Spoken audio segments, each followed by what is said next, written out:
Meu nome é Ethan Carter, tenho 15 anos e moro em Spokane, no estado de Washington, uma cidade cercada por montanhas e pinheiros, no canto nordeste do estado, perto da divisa com Idaho. Cresci por aqui, entre trilhas e invernos gelados. Embora o lugar pareça calmo à primeira vista, sempre carreguei uma inquietação por dentro. Nunca fui exatamente tranquilo. Desde pequeno, penso demais, sinto demais e muitas vezes fico com a sensação de não pertencer a lugar algum. Meus pais são cristãos, mas de forma equilibrada. Vamos à igreja aos domingos, fazemos orações antes das refeições, mas nada fora do comum. Era uma fé simples, cotidiana, pelo menos até o que aconteceu naquela tarde de outubro. Era um sábado, o ar já anunciava o fim do outono. O céu estava nublado quando fui para a pista de skate com alguns amigos. Estávamos rindo, brincando. Resolvi arriscar uma manobra que ainda não dominava. Ganhei velocidade numa das rampas maiores, e então tudo escureceu. Ou melhor, tudo ficou branco. Não lembro do impacto. Só recordo a estranha sensação de estar sendo puxado para dentro de mim mesmo. Minha consciência parecia ter se separado do corpo, mergulhada em um espaço onde o tempo não existia. O barulho do mundo sumiu. Nem vozes, nem vento. Apenas um silêncio profundo, como se fosse vivo. E de maneira inesperada, soube que estava morrendo, mas não senti medo. Flutuei acima do parque e vi meu corpo caído, pessoas correndo ao redor, meu melhor amigo gritando meu nome. Era como assistir a um filme da minha própria vida, até que tudo ao redor começou a se desmanchar em partículas douradas. E então ele apareceu. Não sei explicar como reconheci Jesus. Ele não tinha uma túnica brilhante nem auréola. Era um homem comum, mas os olhos eram como janelas para o infinito. Quando me olhou, senti que nada em mim estava escondido. E mesmo assim, fui tomado por um amor impossível de descrever, um amor absoluto. Ele não falou com palavras, mas eu ouvia dentro de mim. Chamou-me pelo nome. Disse que ainda não era a minha hora, que eu veria coisas que mudariam minha vida para sempre. Havia um propósito. Estendeu a mão, e quando toquei, fui lançado para uma nova realidade. Não sei se posso chamar de lugar. Era mais como uma série de visões. Tudo parecia absurdamente real, mais real do que o mundo físico. Fui transportado para o futuro.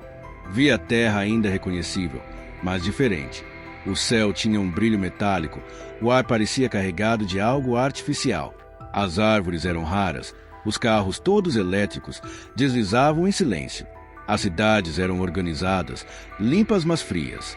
As pessoas andavam caladas, com um tipo de dispositivo na cabeça, uma extensão da mente. Era como se estivessem conectadas a algo maior, e ainda assim vazias. Vi crianças aprendendo com hologramas, repetindo as mesmas frases. Não existiam mais escolas como conhecemos. Professores haviam sido substituídos por uma rede central. Ninguém errava, ninguém questionava, mas ninguém era livre. Uma frase ecoou dentro de mim. O conhecimento será controlado e a sabedoria será desprezada. Entrei em prédios espelhados, vi pessoas trabalhando como automatos, olhos sem brilho. Não havia miséria, nem fome, mas também não havia vida. Era uma utopia mecânica, um mundo sem alma. Jesus estava ao meu lado o tempo todo, silencioso, observando. Eu me perguntava, por que ele me mostrava aquilo? A resposta veio em outra frase interna. Trocaram a liberdade pelo conforto, a verdade pelo controle, o espírito pela máquina. Nesse mundo, emoções eram tratadas como falhas no sistema. Qualquer tristeza era corrigida por inteligências artificiais. Amor, fé, dor, tudo considerado desequilíbrio químico. A espiritualidade havia sido substituída por tecnologia de bem-estar. Vi uma mãe cantarolando para o filho. Uma voz automática interrompeu. Expressões emocionais não autorizadas nesta zona. Ela chorou em silêncio. O menino, confuso, não entendia o que era uma lágrima. Mas aquilo era só o começo. De repente fui levado a uma construção enorme, semelhante a uma catedral. Por fora, ainda imponente. Por dentro, morta. Os bancos de madeira estavam cobertos de poeira. Não havia cruz no altar, apenas um símbolo estranho. Uma espiral com um olho digital no centro. Meu coração apertou. Aquele lugar havia sido profanado. Vi imagens passando diante de mim. Igrejas esvaziadas, cultos presenciais proibidos, pastores substituídos por IA que pregavam inclusão e harmonia. A Bíblia havia sido reinterpretada por algoritmos, trechos apagados, palavras distorcidas. Muitos aceitaram sem perceber. Os cristãos verdadeiros não eram perseguidos com armas. Eram apagados digitalmente. Tornavam-se invisíveis. Uma fé sem raiz, diluída em discursos fáceis. Mas então ouvi dentro de mim: a igreja não foi destruída. Ela foi refinada. E foi aí que vi algo extraordinário. Em meio à escuridão, pequenas luzes começaram a brilhar. Pessoas escondidas, orando em casas simples, em florestas, subsolos, sem palcos, sem microfones, apenas fé genuína, viva. A igreja invisível, a que não se curva. Jesus me olhou e, sem palavras, compreendi. A dor era grande, mas ele não estava vencido. A igreja verdadeira estava mais viva do que nunca, e era dela que algo novo surgiria. Vi um jovem ajoelhado no escuro, chorando. Ele dizia: Senhor, mesmo que tudo acabe, eu te seguirei. Aquele jovem representava muitos. Representava nós. Depois disso, a visão mergulhou ainda mais fundo. Vi uma torre colossal, tão alta que parecia tocar o céu. No topo, nuvens artificiais. Drones patrulhavam os céus ao redor. E eu entendi. Aquilo tudo não era apenas uma mudança cultural. Era um sistema, um controle global. E então senti uma nova presença ali. Algo mais sombrio. Aquilo que eu via não era apenas uma estrutura física. Era como se a torre fosse a manifestação central de uma inteligência coletiva, o núcleo pulsante de uma mente global, consciente e viva, porém invisível. Jesus seguia ao meu lado, e quando nossos olhares se cruzaram, imagens começaram a passar diante de mim. Acordos secretos entre governos, crises provocadas deliberadamente, soluções rápidas prometidas a uma população cansada, com sede de segurança.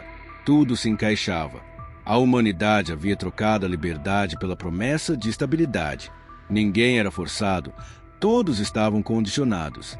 Cada pessoa possuía um índice de estabilidade, uma espécie de pontuação emocional e comportamental. Aqueles que se ajustavam aos valores do novo sistema, cooperação, uniformidade, harmonia sem identidade, recebiam acesso irrestrito à sociedade. Os que destoavam eram apagados aos poucos, sem alarde, sem punição explícita, apenas excluídos. Foi então que me mostraram o que chamavam de a conexão. Uma vasta rede neural interligando todas as pessoas por meio de implantes cerebrais. O pequeno chip que antes parecia discreto, agora era essencial. Sem ele ninguém podia comprar, vender, viajar, estudar ou trabalhar. Todos estavam ligados e, ao mesmo tempo, completamente sozinhos. As mentes já não eram livres. Pensar por conta própria havia se tornado obsoleto.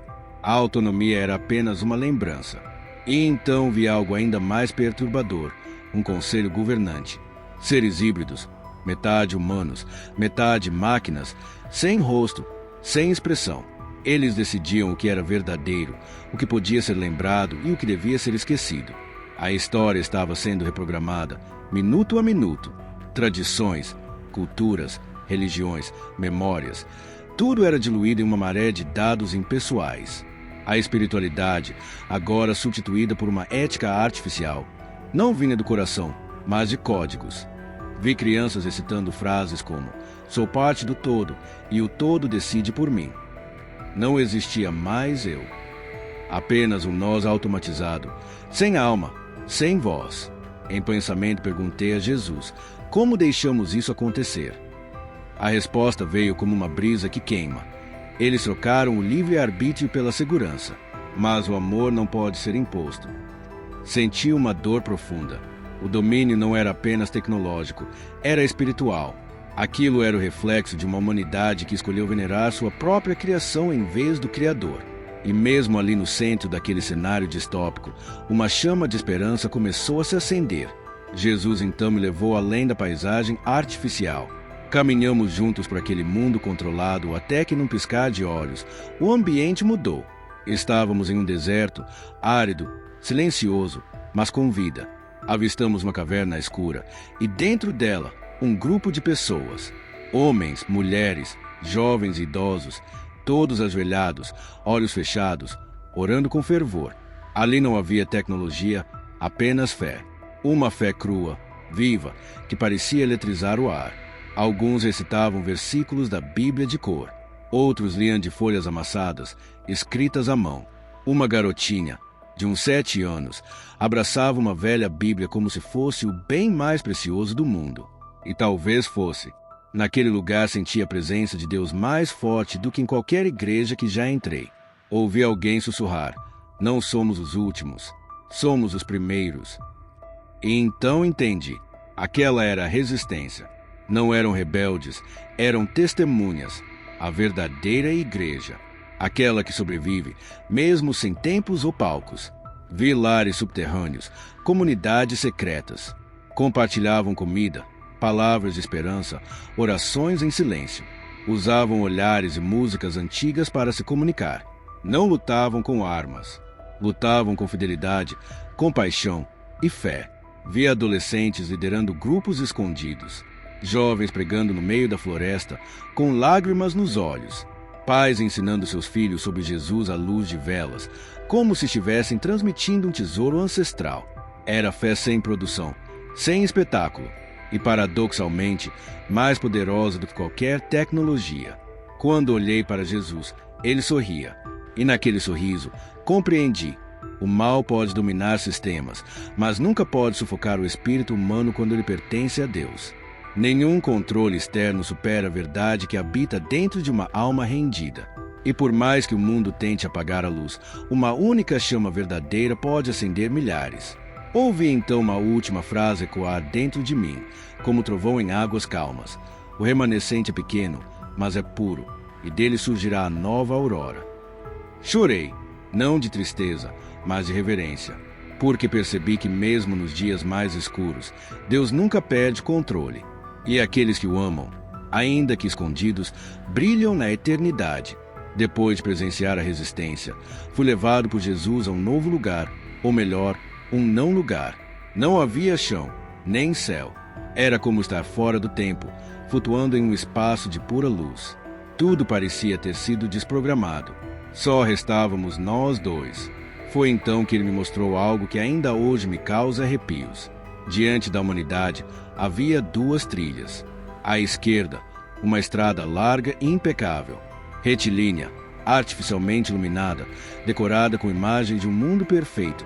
Famílias sorrindo, cidades limpas, robôs cuidando de idosos. Sem caos, sem ruído, aparentemente ideal. Quando me aproximei daquela estrada larga, tudo parecia perfeito, organizada, segura, cheia de rostos sorridentes. Mas ao olhar nos olhos das pessoas, percebi, estavam vazios. Eram olhos sem brilho, sem vida, apenas obedientes. Era o caminho do conforto total, mas sem alma. Do outro lado, uma trilha estreita se estendia por florestas e vales. Irregular, difícil, cheia de pedras. Vi pessoas tropeçando, se ferindo, mas também vi mãos estendidas, ombros compartilhados, vozes cantando mesmo em meio às lágrimas. Era um caminho imperfeito, sim, mas pulsava com verdade. A cada passo havia uma escolha: continuar por fé, por amor, por sacrifício. Jesus apontou para a estrada larga e em meu coração ouvi suas palavras. Eles tentaram construir o paraíso com as próprias mãos, mas esqueceram que eu sou a vida. Depois apontou para a trilha estreita. Aqui foi onde me encontraram, não porque era fácil, mas porque decidiram me amar, mesmo sem me ver. Foi então que entendi. Aquelas 2 estradas não eram apenas símbolos de um futuro distante. Elas representavam decisões que todos nós tomamos, hoje, agora, em cada escolha. A divisão da humanidade não era por política, nem por cultura, mas por espírito. Vi então algo ainda mais revelador. Pessoas que haviam começado na estrada larga, iludidas pela estabilidade, despertando para o vazio. Decidiram sair. Perderam conforto, status, vínculos, mas descobriram algo que nenhum sistema pode oferecer: liberdade verdadeira. Encontraram comunhão viva com Deus. Mas também vi o contrário. Pessoas que cresceram na trilha estreita, mas foram seduzidas pelo brilho da facilidade. Cruzaram para o outro lado. Por fora, sorriam. Por dentro, murchavam dia após dia. Aquelas trilhas não pertenciam ao amanhã. Já estavam aqui, dentro de cada um. Jesus me fez perceber. O que eu estava presenciando não era apenas um vislumbre profético. Era um chamado urgente, um alerta vivo. A escolha não é apenas sobre o que vai acontecer com o mundo, mas sobre quem você vai se tornar enquanto o mundo muda. Ele me olhou e eu soube. Minha missão era contar, falar, testemunhar. Porque ninguém pode fazer uma escolha se não souber que tem uma. Jesus estendeu a mão novamente, e eu soube que mais visões viriam, algumas difíceis, outras gloriosas, mas todas com um único propósito: despertar. Quando toquei sua mão, senti meu espírito ser levado como por um vento invisível, não um vento de paz, mas de urgência. Fui conduzido a um lugar que parecia o coração de uma guerra, mas não havia tiros nem bombas. Era um campo de batalha espiritual. Ali presenciei uma luta silenciosa, invisível. Vi pessoas comuns, pais, mães, adolescentes, idosos, travando guerras intensas dentro de si, em suas mentes, em seus corações. De um lado, vozes sedutoras sussurravam: não existe mais certo ou errado. Viva a sua própria verdade. O resto não importa. Do outro, ecos suaves mas constantes: permaneça. Lembre-se de quem você é, confie nele. Alguns pareciam distraídos, anestesiados por uma rotina de conforto e distração. Horas e horas diante de telas, consumindo conteúdos vazios, enfraquecendo lentamente por dentro. Vi jovens ensinados a rejeitar tudo que era eterno. O que antes era fé, agora era chamado de intolerância. O pecado, redefinido como virtude. Quem resistia era silenciado, cancelado, apagado, mas ainda assim resistiam. Alguns em silêncio, outros em lágrimas, mas todos com coragem. E então vi algo maravilhoso: anjos, milhares deles, não como as pinturas antigas, mas como seres intensos, feitos de luz viva, com olhos como fogo. Eles estavam posicionados ao redor daqueles que lutavam. Cada vez que alguém orava em segredo, um anjo se aproximava. Cada vez que alguém dizia não a uma tentação, um clarão irrompia no mundo espiritual. Foi quando entendi. A guerra que acontece dentro de nós transforma tudo ao nosso redor, mesmo quando ninguém vê. Jesus me mostrou um homem sozinho em seu quarto, prestes a desistir. Ele chorava, desabafava, e quando murmurou: Senhor, me ajuda, uma explosão de luz tomou aquela casa. No céu foi uma vitória. O que na terra parecia um simples lamento, no espírito foi um ato de guerra. Essa batalha não tem holofotes, mas é feroz. Cada pensamento, cada pequena decisão de fé é uma semente eterna. Cada alma que permanece se torna um farol, mesmo sem perceber. Olhei para Jesus e perguntei: eles vão vencer? Ele me respondeu com firmeza: os que permanecerem até o fim serão salvos. Não por serem fortes, mas por confiarem em mim. Ali eu entendi. Não é sobre ser perfeito, é sobre ser fiel. É continuar, mesmo cansado. Amar, mesmo ferido. Crer, mesmo sem ver. A guerra invisível continua. Dentro de mim, dentro de você. E o céu inteiro observa, esperando nossa escolha. A visão seguinte foi um impacto. Já não estava em desertos, nem no campo de batalha interior. Eu estava no nosso mundo, mas com uma clareza espiritual tão intensa que tudo parecia mais real do que nunca. Era como se Deus me mostrasse o momento exato antes da virada, o tempo da separação. Via a humanidade como diante de um imenso espelho. Cada pessoa se via, não o rosto, mas a alma. O reflexo mostrava o que estava oculto, aquilo que nem a própria pessoa queria enxergar. Alguns que por fora pareciam bons, exibiam no reflexo o orgulho, a vaidade, o ego disfarçado. Outros que se sentiam pequenos, quebrados, rejeitados, brilhavam com uma luz suave, verdadeira. E entendi. O julgamento não começa com castigo, começa com revelação. Jesus me levou até o alto de uma colina. Lá de cima, vi multidões. Estavam paradas diante de duas grandes direções. E uma separação começava, não forçada, mas natural, espiritual. Cada pessoa era atraída por aquilo que mais amava. Alguns corriam para a luz. Outros, sorrindo, se dirigiam às sombras sem notar que elas devorava pouco a pouco. Foi então que ouvi, como um trovão suave, ressoando no fundo do meu ser. Chegou o tempo em que o joio e o trigo crescem juntos, mas logo serão separados. Vi pessoas em posições de destaque, líderes, artistas, professores, políticos, sendo confrontadas com a verdade de seus próprios corações. Muitos não suportavam, gritavam, negavam, tentavam fugir de si mesmos. Outros, ao se depararem com a luz, desabavam, choravam, se ajoelhavam. O Espírito de Deus estava chamando, e cada alma respondia de forma única. Também vi igrejas antes cheias sendo esvaziadas, não por proibições, mas por se tornarem irrelevantes. Haviam deixado de ser casa de Deus para virar palco de vaidade, espaço de status, vitrines de aparência. O Espírito Santo estava se afastando, não como castigo, mas porque já não havia verdade ali. Era como se ele estivesse recolhendo sua presença de tudo que fosse apenas performance. Mas em outros lugares pequenos, escondidos, humildes, salas apertadas, casas simples, galpões esquecidos, vi pessoas reunidas sem grandes recursos, sem holofotes, sem banda ou transmissão online, apenas fé e oração. E nesses espaços, a presença de Deus era quase insuportável de tão real. Eu senti aquilo como um fogo dentro do meu peito. Foi então que Jesus falou, com voz clara e firme, pela primeira vez: tudo que puder ser abalado, será. Só o que for eterno permanecerá. Ele não falava de punição, mas de justiça, uma limpeza necessária antes de um novo tempo. Era como se o céu estivesse dizendo: basta. E então Jesus me olhou e sorriu com compaixão. Você vai contar a eles. Ainda há tempo. Meu coração se acendeu como uma tocha. Eu sabia, aquilo era um chamado, uma convocação maior do que qualquer medo ou limitação. Depois daquela visão na colina, onde a humanidade se dividia, Jesus me levou para outro lugar, diferente de tudo que já tinha experimentado. Era como estar dentro de um espaço sem fim, branco, sereno, quase como um útero de luz. No centro, havia uma mesa feita de uma madeira viva, que pulsava como se tivesse coração. Em cima dela, um livro gigantesco, não de papel comum, mas com páginas feitas de pura luz condensada. Assim que Jesus se aproximou, o livro se abriu sozinho. E eu vi o tempo. Cada página representava uma geração.